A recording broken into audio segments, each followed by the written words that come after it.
Você está no Buraco Indiscreto, um canal sem nenhum princípio.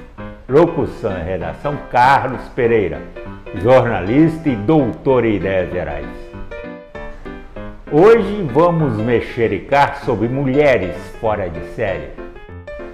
Elas mandaram para o alto o papel de coisinhas fofinhas destinadas a elas pelos homens e foram à luta.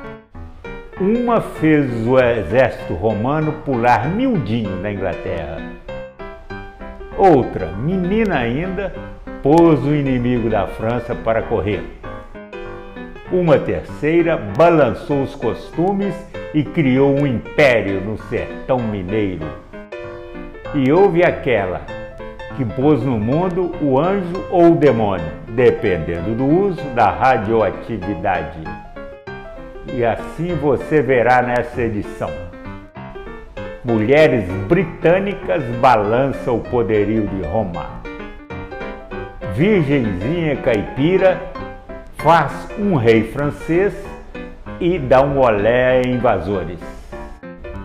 Mulher rica e poderosa manda prender e soltar em Minas. Polonesa liberta da garrafa o gênio do bem e do mal da radioatividade.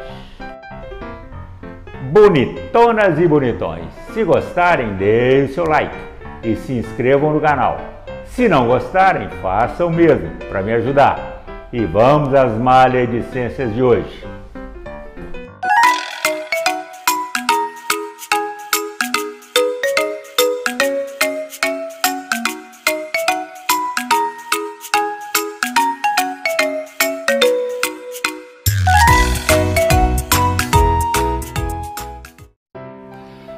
Mulheres britânicas provocam desastre militar para romanos. Seu nome foi Boadiceia. Foi viúva de um rei do povo Icene, que se chamava Prosetacus. Seu marido fizera acordo de paz com o imperador romano Cláudio. Pelo tratado, após sua morte, o reino seria administrado pelos romanos e por suas duas filhas. Mas o acerto durou pouco. Os romanos decidiram ficar com todo o reino, matando o rei, chicoteando sua esposa e estuprando suas duas filhas. Seus pais foram transformados em escravos. A viúva, entretanto, subiu nas tamancas e declarou guerra a Roma. Como os homens vacilaram ante a decisão, ela convocou as mulheres. Disse que se os machões queriam viver como escravos, que o fizessem. As mulheres iriam à luta, preferindo morrer a viver na servidão. Muitos homens tomaram vergonha na cara e atenderam ao seu chamado. Entraram numa guerra longa e sangrenta. A rainha guerreira e seu exército tomaram várias cidades importantes, inclusive Londres, e massacraram as legiões romanas diversas vezes. 70 mil deles foram mortos nos combates. Mas desde o início era uma guerra perdida por Boadiceia. O exército romano à época era praticamente invencível. Seus soldados treinavam horas e horas diariamente, obedeciam uma disciplina implacável e tinham as armas mais modernas da época e receberam muitos reforços. Finalmente, os icenes perderam uma batalha, a última. Foram massacrados impiedosamente, incluindo-se mulheres e crianças. Diante da derrota e ciente das crueldades que a esperavam, Boadiceia se suicidou com veneno. Os sobreviventes foram tratados com toda a maldade de que Roma era capaz. Menina francesa recebe ordem de Deus. Coroa um rei, espanca inimigos e morre na fogueira. Foi uma era mágica na Europa, quando praticamente todo mundo falava com os seres celestiais, santos, anjos e até com o próprio Deus. E com a pastorinha Joana d'Arc, da aldeia francesa de Dom Remy, não era diferente. Desde os 12 anos levava papos diários com as divindades. O primeiro com quem se comunicou foi o arcanjo Miguel. Depois foram se juntando a este outras celebridades celestiais, entre elas as santas Catarina e Margarida. Mas essas suas amizades maravilhosas eram pouca coisa diante de outros casos. Uma mocinha, Pierrette, também francesa, garantia que tinha conversas com o próprio Jesus. E nesses tempos de misticismo radical, corria a lenda de que uma virgem viria libertar a França, invadida então pelos ingleses, e de suas atrocidades. As vítimas preferenciais dos soldados estrangeiros eram os camponeses, inclusive a família de Joana, e os amigos sobrenaturais da menina a convenceram de que ela era essa virgem redentora, e o povão, inclusive os soldados, acreditaram nela. E a partir dos 17 anos, iniciou uma brilhante, mas curta carreira militar. Além de coroar um rei para seu país, o fraco Carlos VI libertou cidades, entre elas a poderosa Orleans, e deu alma nova ao desmoralizado exército, capaz agora de morrer pela mocinha. Seu prestígio começou a assustar políticos e religiosos poderosos, e estes acabaram por entregá-la aos inimigos ingleses. Eles transferiram o problema para a Inquisição.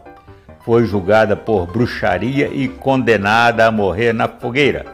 E isso aconteceu no dia 25 de maio de 1431, quando a moça tinha 19 anos. Ela enfrentou tudo sem descer do alto, inclusive a fogueira. Foi canonizada 500 anos depois e considerada a santa padroeira da França. Mulher atrevida manda prender e manda soltar nos sertões de Minas. Houve uma época que a mulher era uma propriedade do homem. Os maridos podiam dispor delas como quisessem, inclusive interná-las em conventos para se verem livres, leves e soltos, desde que pagassem as despesas. Mas de vez em quando uma delas empinava o nariz e dizia a que veio. Uma dessas tem um nome aristocrático. Chama-se Joaquina Bernarda da Silva de Abreu Castelo Branco, mas passou a história como Joaquina de Pompéu, nome de uma das fazendas que adquiriu. Foi casada com o capitão-mor Inácio de Oliveira Campos. Como a profissão do maridão o exigia, ele pouco ficava em casa, e Joaquina assumiu o comando da família e seus negócios.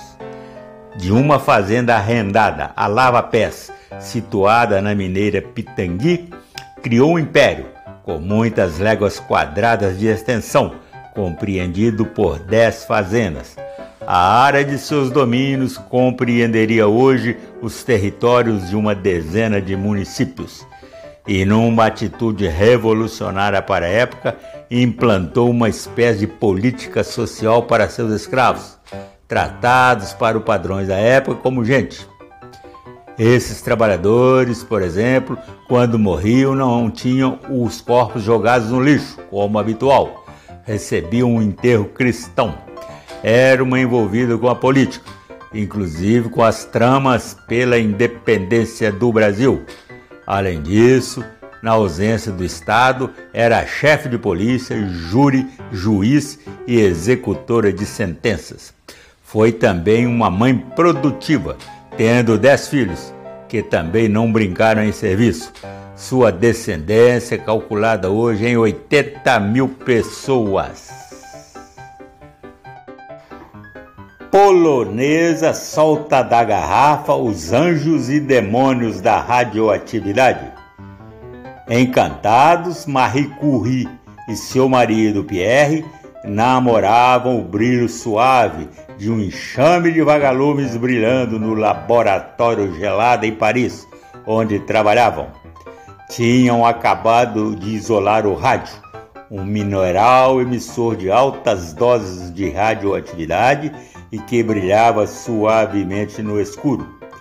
Esse elemento, isolado pelo persistente casal de cientistas, se transformaria em anjo protetor ou num demônio avassalador para a humanidade.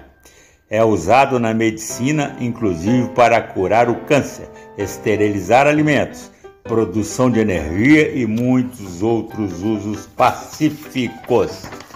Mas tem serventia também para a produção de armas nucleares e propulsão de embarcações militares, inclusive submarinos. Marie Curie era polonesa. Seu nome de batismo era Maria Sklodowska. Afrancesou o nome ao se casar na França, onde foi para estudar, e por lá ficou, ao se casar com o também cientista Pierre Curie. Os dois tiveram uma filha, Irene, que seguiu os passos da mãe.